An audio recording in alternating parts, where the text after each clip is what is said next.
What do a daily driving Audi A7 with V12 Bentley have in common? Today, they both completely forgot how to be cars. One is throwing a dashboard tantrum and refuse to start, and other is convertible that absolutely refuse to drop its top. You may think we are facing with thousands of dollars in ECU repairs, but the truth, we're hunting the electrical ghost. Let's fix them both. Let's start with the Audi. You jump in a cold morning, hit the start button, and you dash up like a Christmas tree. ABS fault, gearbox errors. It looks terrifying. We trace the ghost to the trunk. Let's check right now.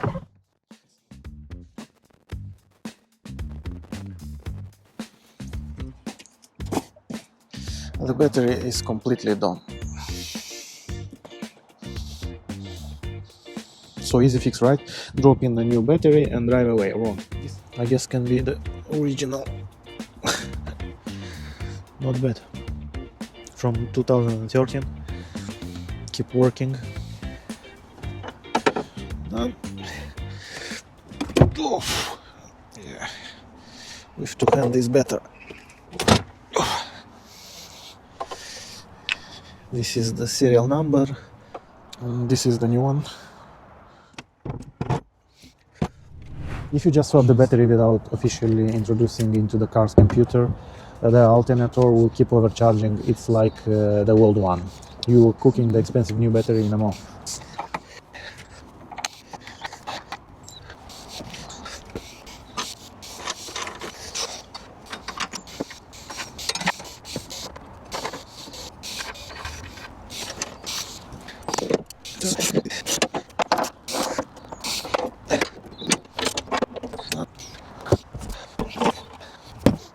Let's dive into the gateway in Model 19.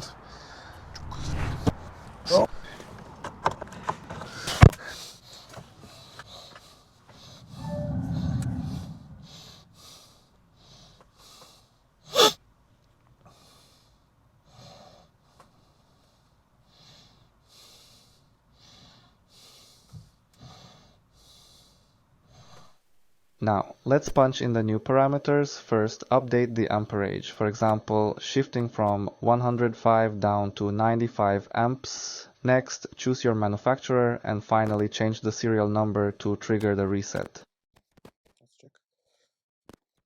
The gateway is reset. The alternator knows exactly what to do, and that Audi A7 is ready for the road. With the Audi sorted and out of the way, it's time to move on to something a bit more British and way more expensive. We are diving straight into this Bentley W12. The beast is purring, but we have a major headache. The convertible roof is completely dead and refuses to open. Experience. We took this beast out for a quick spin around the garage tonight. But I have to admit, being in the passenger seat is terrifying. Wow, man. Whoa, whoa. You're just strapped to a missile with zero control.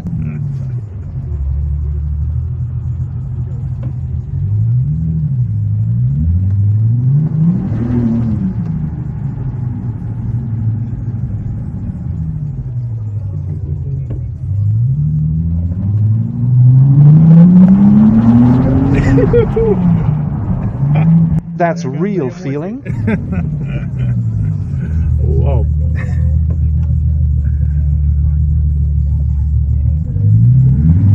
That's real emotion. Honestly, I immediately fell in love with how this V12 sounds and handles, but we have a huge problem.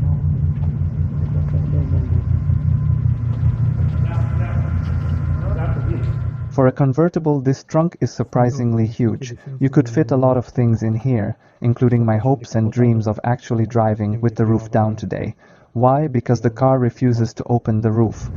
Looking at the dash, we have a red warning light. The car thinks the trunk is open, so it locks the roof mechanism to prevent a collision. I think the car is lying. Let's find out.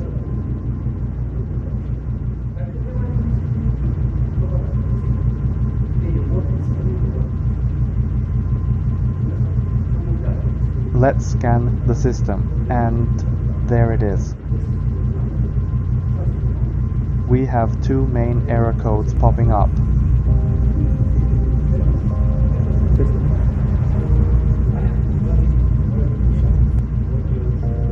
B113102 and B113F29. These codes point directly to the trunk closure sensor. Basically, the sensor is blind and doesn't know the trunk is actually shut tight.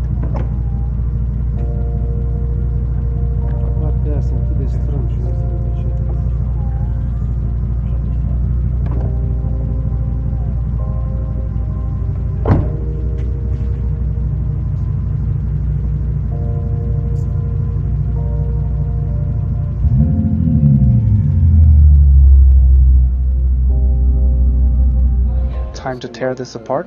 We need to reach the locking mechanism. First, I'm checking all the wires and connections.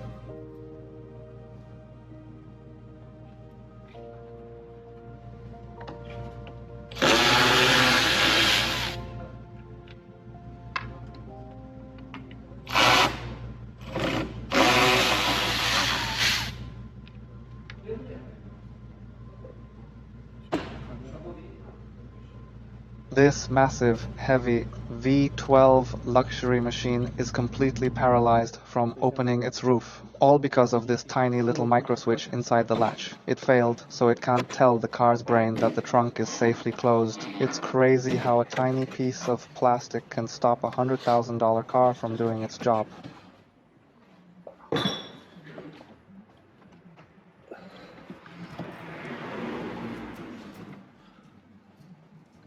Let's plug the new one in, line it up perfectly, and bolt it down tightly so the trunk shuts flush.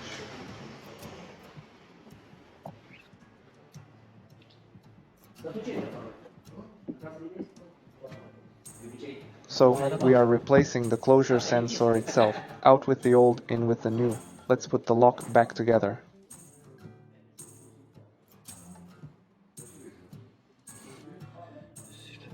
If enjoying this electrical case today, don't forget to hit that like button.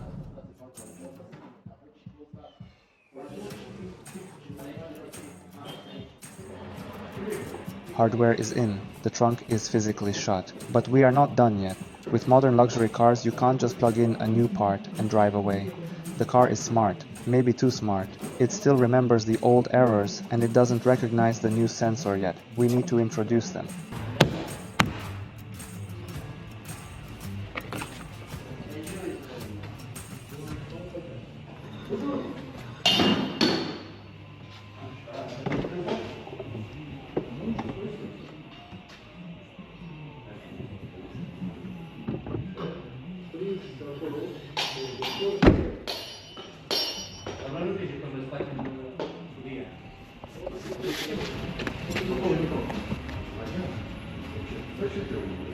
Luckily, the circuits look clean, no broken wires.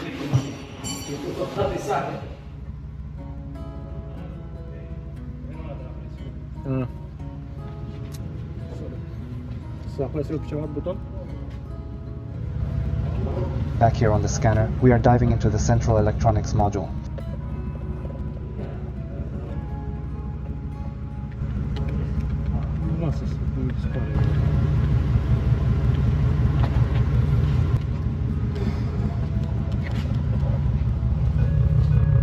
First, we permanently erase those two annoying codes, B121102 and B113F29. Gone.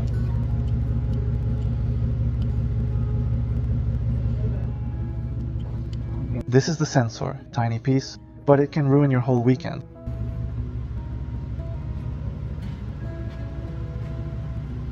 Now, we run the adaptation process for the trunk lock.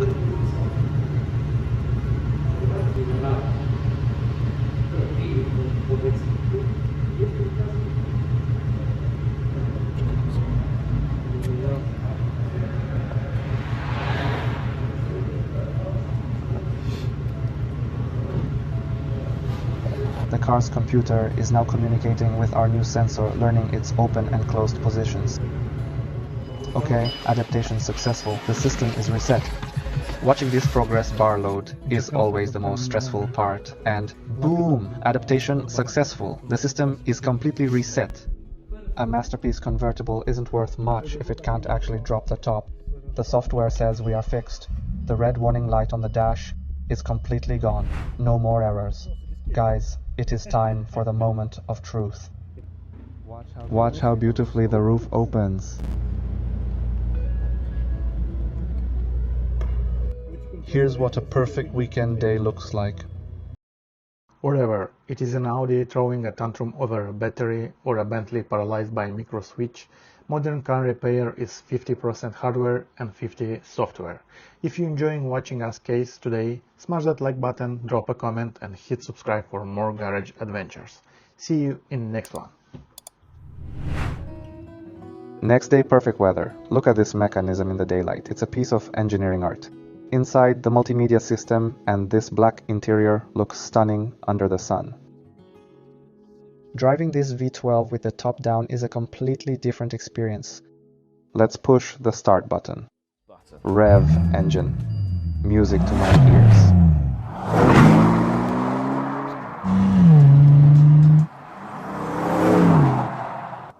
If you've made it this far into the video, you definitely deserve a little teaser of what's coming next. We are back in the garage, and so is the ultimate garage boss. Stay tuned, you don't want to miss this rebuild. This brutal V10 monster just rolled in, but it's hiding a massive problem. An R8 monster stuck in limp mode. In next video we're back in the shop to tear it apart and fix it. Before we hook up the scanner and tear this thing apart, we need to hear it. Let's do a proper V10 cold start.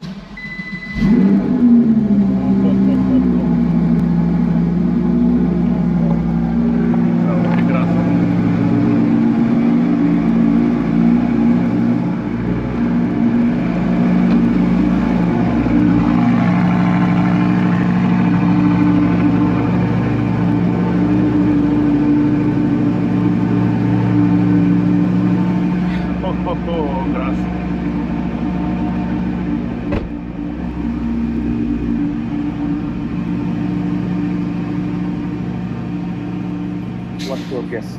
Throttle body, a dead coil, or gearbox issue? Drop a comment below with your prediction and let's see who gets right in the next video.